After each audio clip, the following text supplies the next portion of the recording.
আপনি বাংলাদেশত কি চাকরি করিছিলেন? আমি একজন এমবিবিএস ডাক্তার। বাংলাদেশে আমি একটা প্রাইভেট হাসপাতালত চাকরি করছি না। কি আপনি ডাক্তারি বাদ দিয়ে আমেরিকা যাচ্ছেন আমার এই ফার্মেসির দোকানে সেলসম্যান হিসেবে চাকরি করার জন্য? হ্যাঁ, দেশের যে কামাই করছি না ওই কামাই তো হয় না, আমেরিকা যাচ্ছি ডবল টাকা কামাই করার জন্য। আচ্ছা ঠিক আছে, মনোযোগ দিয়ে কাম করেন। আমাকে কিন্তু খালি ওষুধ লয়, আর মেলা কোম্পানি আছে, প্রায় 10-12টা কোম্পানি আছে।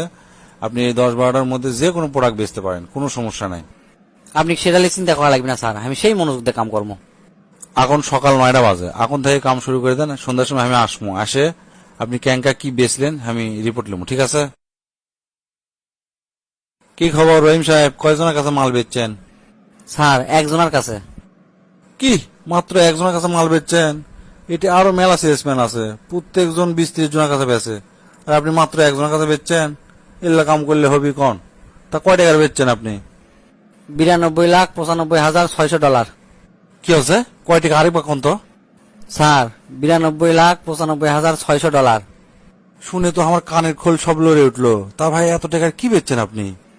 প্রথমে ওই কাস্টমার কাছে আমি ছোট একটা বড়শি বেচছি মাছ ধরার, তারপর কন্য কি একটা বড় আর একটা মাঝারি দুটা বেচছি, তারপর বড় ফিশিং রড আর কয়টা ওই গিয়ার গিয়ার আছে না মাছ ধরার, ওই গিয়ার বেচছি। তারপর আমি তাকে জিজ্ঞেস করলো আপনি কুটি মাছ ধরবেন?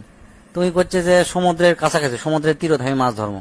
তখন আমি কোনো আপনি তো তাহলে একটা নৌকা দরকার, তাহলে আমাকে নৌকা ফ্যাক্টরিতে নিয়ে গেছি, নিয়ে যা ওর কাছে একটা নৌকা বেচছি। তারপর আমি কোনো এই যে আপনি নৌকাটা কিনলেন, এই নৌকা আপনি বাড়ি নিয়ে যাবেন ক্যাঙ্গা করে, নিয়ে আসবেন ক্যাঙ্গা করে। আপনি তো এই নৌকা নিয়ে যাওয়ার জন্য, নিয়ে আসার জন্য একটা ট্রাক কেনা লাগবে। তো এই লোক করছে হ্যাঁ তাই তো। তা আমাকে ট্রাক ফ্যাক্টরি নিয়ে গেছি, নিয়ে যাওয়ার কাছে একটা ট্রাক বেচছি। ট্রাক বেচার পরে আমি কোনো যে আপনি মাছ ধরতে হয়তো যদি রাত হয় তাহলে থাকবেন কুটি, আপনি তো তাবু কিনা লাগবে। তো হ্যাঁ তাই তো। তো আমাকে তাবু ফ্যাক্টরি নিয়ে তাবু বেচছি। তাবু বেচে মোট বিল হচ্ছে 92,95,600 ডলার। আপনার কথা শুনে তো আমি টাসকি লাগে কেন?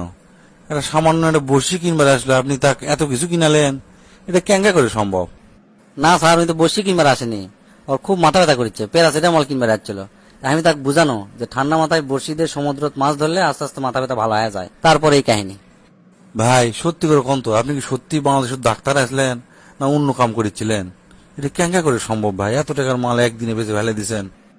এগুলা কি কথা করছেন স্যার, আমি সত্যি ডাক্তার আসনো, আর এই কাম আর ওই কাম তো একই স্যার। ওই প্রথমে আমার কাছে যখন একটা রুগী আসে আমি মিথ্যা না আগে কথা কম আসে, কথা কয় বসবো ওর টেকা ক্যাঙ্কা আছে। তারপরে কমপক্ষে আমি 6টা পরীক্ষা দেবো প্যাথোলজিক্যাল। প্রথমে দেবো ইকো, তারপর ECG, CT scan, X ray, MRI, আরো যদি থাকে আরো দেবো। দেওয়ার পর কয়ে দেবো যে অমুক জায়গার থেকে আপনি এটা পরীক্ষা করবেন, না হলে কিন্তু ভালো রেজাল্ট আসবি না। আর ওই যেটি পরীক্ষা করবে দেয় ওটি আমার পার্সেন্টেজ থাকে, বুঝছেন?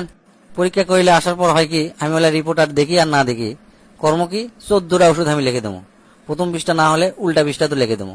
তার মধ্যে 2টা ওষুধ কামের আর 12টা ওষুধ ভুয়া, ভিটামিন এই সেই পাউডার মিশানা এল্লা মিশাই।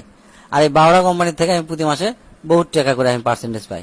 আর এই টিভি, ফ্রিজ, গাড়ি, কার গাড়ি পর্যন্ত আমাকে কিনে দিছে, বুঝছেন? এল্লা করে কামাই করিচ্ছ না আমি।